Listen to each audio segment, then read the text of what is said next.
Assalamualaikum warahmatullahi wabarakatuh. Hari ini kami kelompok 4 akan menyelesaikan makalah kami. Yang pertama, poin A adalah komponen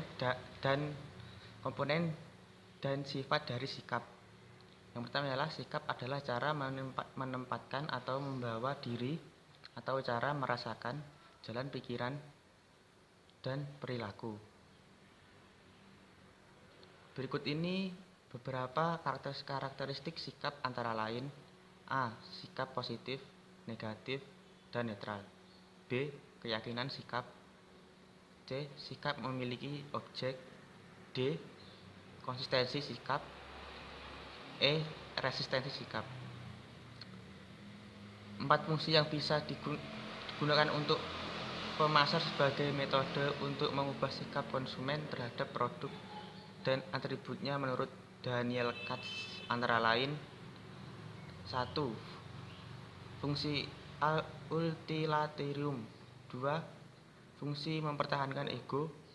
3. Fungsi ekspresi nilai. 4. Fungsi pengetahuan. Selanjutnya poin B pertama adalah the attribute toward object model. Ialah digunakan khususnya menilai sikap konsumen terhadap satu kategori produk atau merek spesifik.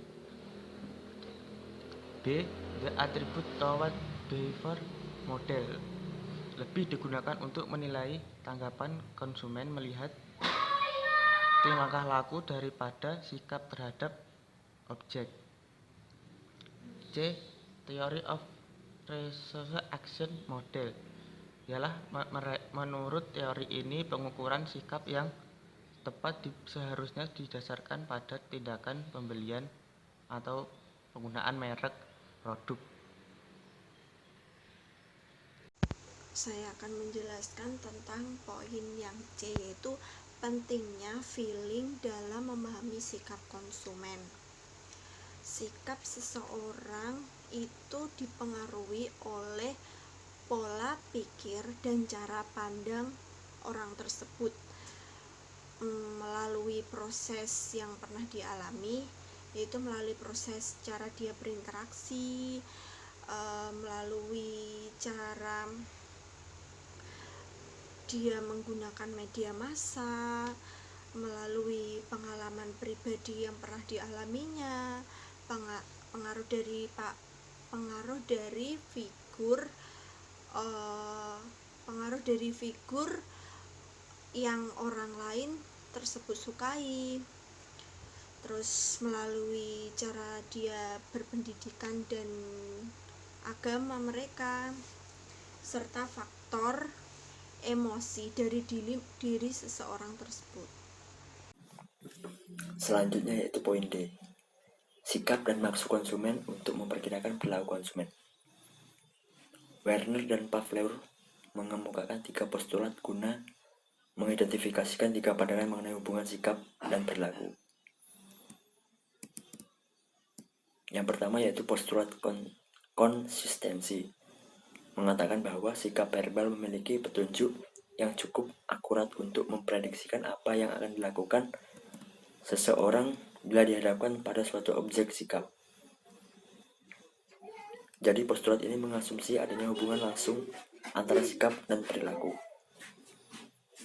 Yang kedua, postulat variasi independen, mengatakan bahwa mengetahui sikap tidak berarti dapat memprediksi perilaku, karena sikap dan perilaku merupakan 2 dimensi dalam diri individu yang berdiri sendiri, terpisah dan berbeda.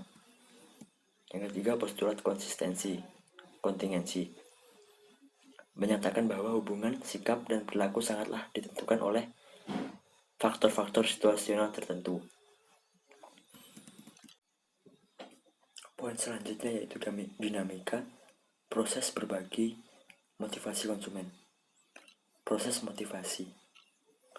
Yang pertama tujuan, yang kedua mengetahui kepentingan, yang ketiga komunikasi efektif, yang keempat integrasi tujuan,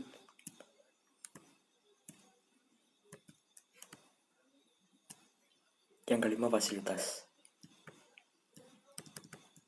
Tujuan motivasi konsumen, yang pertama meningkatkan kepuasan, yang kedua mempertahankan loyalitas, Yang ketiga efisiensi, yang keempat efektivitas, yang kelima menciptakan suatu hubungan yang harmonis antara produsen atau penjual dengan pembeli atau konsumen.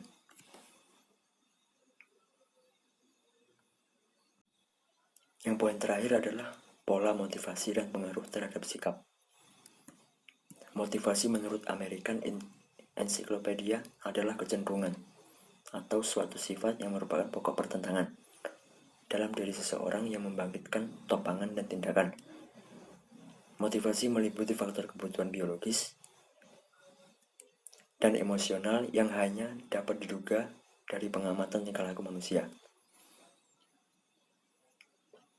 Dengan demikian, motivasi dapat diartikan sebagai pemberi daya penggerak yang menciptakan kegairahan seseorang agar mereka mau bekerja sama, bekerja efektif, dan terintegrasi dengan segala upaya untuk mencapai kepuasan motivasi konsumen.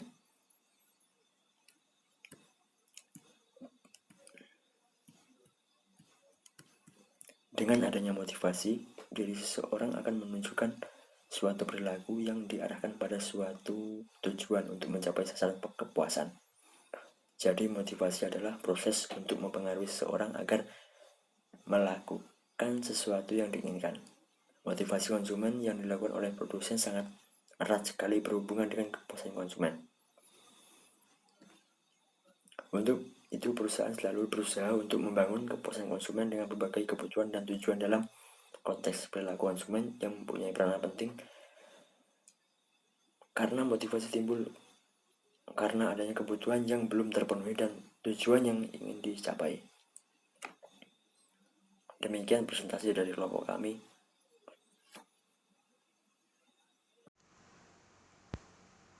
Saya akan menjelaskan pada poin memahami kebutuhan konsumen.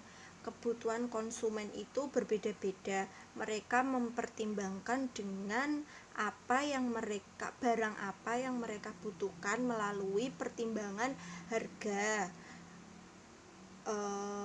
Barang tersebut pas atau tidaknya dengan mereka. Kepuasan terhadap barang tersebut. Cara mengetahui kebutuhan konsumen itu melalui data. Cari konsumen dan data mereka. Tanya apa yang mereka butuhkan sekarang atau apa yang paling banyak mereka minati.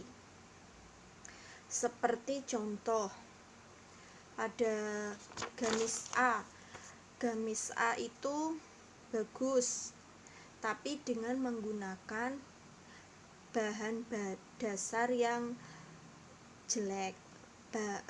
Gamis B itu bagus, modelnya bagus, dengan bahan dasar juga bagus, tapi dengan harga yang tinggi.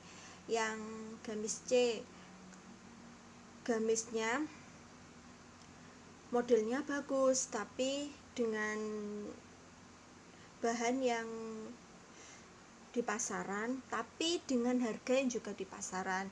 Pilih data dari ketiga pilihan tersebut, apa yang paling banyak digunakan, apa yang paling banyak dipilih dari konsumen tersebut. Lalu kalian fokus membuat apa yang diinginkan oleh konsumen tersebut melalui data yang sudah Anda kumpulkan. Jadi mengetahui apa yang dipilih konsumen itu harus dengan data. Kalian harus dengan analisis pasar. Jadi itu target-targetnya akan jelas.